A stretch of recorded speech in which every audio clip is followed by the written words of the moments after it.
Boys and girls, we are on lesson 25, finding an unknown dimension. Most of you will be with me on pages 264 and 265 if you have the 2020 version.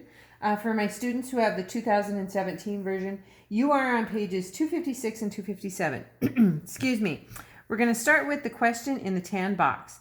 The volume of water in an aquarium is 1,150 cubic inches. The base of the aquarium is a square with edge length of 10 inches. So the base of this aquarium down here is a square. Now it says we have an edge length of 10, right? All right. And if it's a square, we know the other edge is going to be what?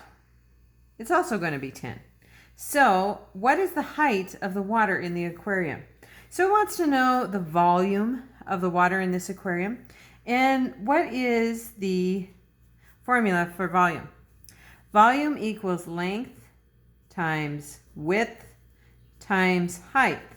Now, there's another way to find volume, and you might see it written like this. Volume equals, and it's a big B, base times height. This big B represents the area of the base. So, what is the area of the base? Well, the area of the base would be 10 times 10, or 100. Or you could go up here in this formula, and you could write the length, which is 10, times the width, which is 10. So do you see how this L and the W are the same as writing the capital B? So the capital B stands for area of the base. If you want to take a few seconds, you can pause the video and write that down. It's going to be helpful to you as you move forward in understanding how we find volume. If you go down to the modelet is just pretty much explaining what we just discussed up here. But there is one sentence that I want you to underline because I feel it's very important. In the formula, volume equals base times height. The capital B represents the area of the base of the prism. We'll underline that.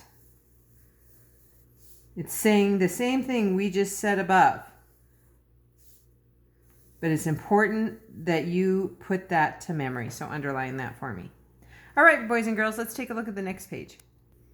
All right, boys and girls, we're on number 9, and number 9 asks us to explain how the formulas volume equals length times width times height and volume equals area of the base, or base times height, are alike.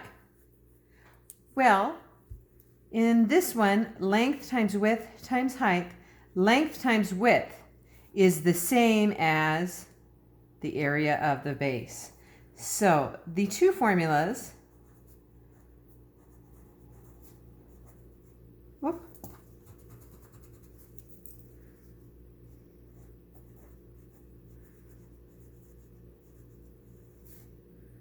are alike in that length times width equals the area of base, right? So length times width, 10 times 10 is the same thing as this area of the base, which is 100. Okay, let's move on to question number 10. Describe how to solve the equation 1,150 equals 100 times h for h.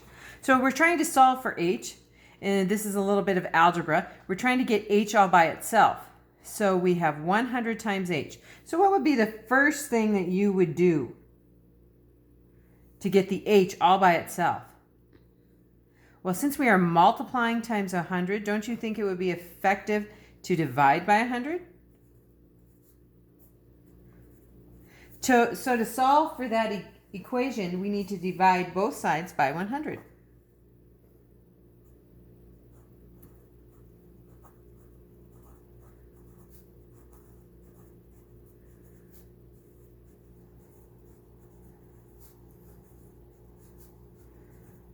All right.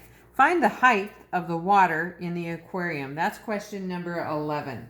So we know that we're going to start with formula. And the formula is volume equals length times width times height. So, do we have the volume?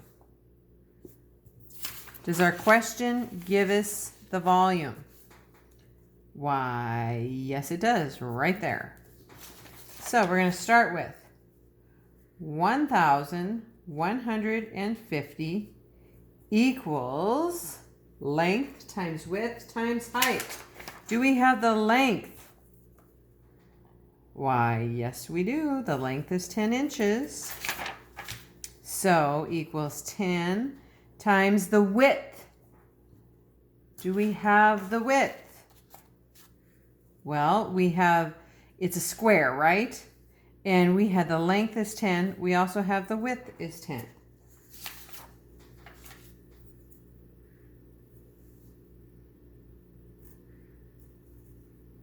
Times the height. Okay, so another way we could do that, you could write 1,150 equals 10 times 10 times h, or 100 times h. And then we said we had to divide by 100 to get the h by itself.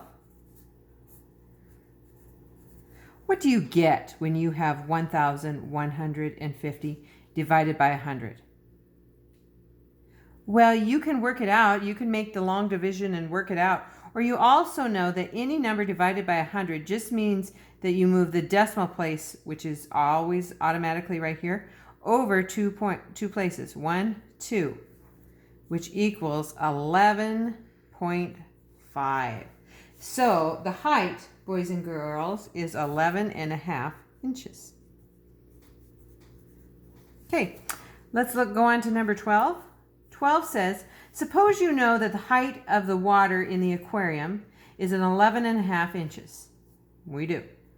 The length is 10 inches and the volume is 1,115 inches. Write the equation you might use to find the width of the aquarium. So once again, we're going to go volume equals length times width times height. We know our volume is 1,150 cubic inches. Do we know the length? The length is 10. Do we know the width?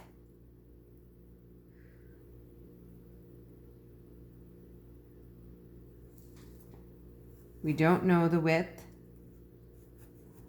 Do we know the height?